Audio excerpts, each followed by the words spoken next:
आज आहे 3 जून 2025 आणि मी आलो आहे माझ्या सेलू तालुक्यामध्ये आमच्या मामाच्या गावी आणि मामाच्या शेतीमध्ये. आणि आज या ठिकाणून महाराष्ट्रातल्या शेतकऱ्याला अंदाज देणार आहे. आणि तुम्हाला एक सांगू इच्छितो, 2020ला आलो होतो त्यावेळेस नेमकी मामा आमचे लिंबू लावू लागले. तर त्यावेळेस आलो तर हे बघा 5 वर्षामध्ये फळं निघाले. तर मी आता विचारलं तर किती एकर आहे, तर 5 एकर आहे. तर ते म्हणले, मी विचारलं मग किती पैसे होते दरवर्षी, तर त्यांनी सांगितलं कधी 11 लाख होते, कधी 9 लाख होते, कधी 12 लाख होते, असं त्यांनी उत्पादन सांगितलं. तर या ठिकाणून मी महाराष्ट्रातल्या शेतकऱ्याला अंदाज देणार आहे.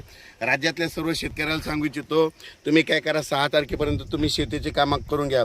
राज्यामध्ये 7, 8, 9, 10 त्या दरम्यान राज्यात भाग बदलत पाऊस पडणार आहे, म्हणून हा अंदाज लक्षात यायचा. पण राज्यातल्या सर्व शेतकऱ्याला सांगू इच्छितो की परत काय करा, ही 7, 8, 9चा पाऊस पडल्याच्या नंतर 11, 12 आणि 13 3 दिवस उघड राहणार आहे. पण राज्यामध्ये मात्र 13 जूनपासून ते 17 जून मुसळधार पाऊस पडणार आहे. ठिकठिकाणी अतिवृष्टी देखील होईल, काही ठिकाणी पूर देखील परिस्थिती राहणार आहे, म्हणून हा अंदाज लक्षात यायचा. म्हणजे 13 जून ते 17 जूनच्या दरम्यान राज्यात दररोज वेगवेगळ्या भागात मुसळधार पाऊस पडणार आहे, म्हणून ही अंदाज लक्षात यायचा.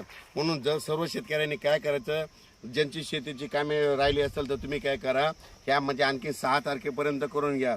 ज्यांच्या जमिनीमध्ये ओला असेल तर तुम्ही पेरणीचा निर्णय स्वतः घेऊ शकता. आणि खास करून या ठिकाणी आल्याच्या नंतर म्हणलं, या ठिकाणी तुम्हाला एक सांगू इच्छितो की 2019-20ला ही बाग लावली होती. आणि या ठिकाणी आता म्हणजे या 25ला आल्याच्या नंतर पाहू शकता एवढ्याले लिंबुनीचे झाड आहे.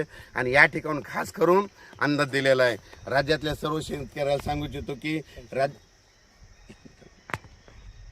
राज्यातल्या सर्व शेतकऱ्याला सांगू इच्छितो, मी म्हटलं होतं ना 31 पासून ते 6 जूनपर्यंत असं वारं सुटणार आहे. तर हे वारं सुटलं पाहू शकता.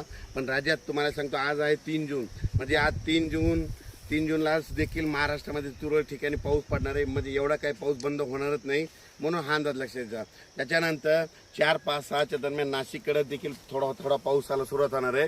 पण राज्यात मात्र 6, 7, 8, 9च्या दरम्यान भाग बदलत जोराचा पाऊस पडणार आहे, म्हणून हा अंदाज लक्षात घ्यायचा. पण राज्यात मात्र 13 तारखेपासून ते 18 जूनपर्यंत राज्यात जोराचा पाऊस पडणार आहे, म्हणून हा अंदाज लक्षात घ्यायचा. अचानक वातावरणात बदल झाला तर लगेच एक मेसेज दिला जाईल. धन्यवाद.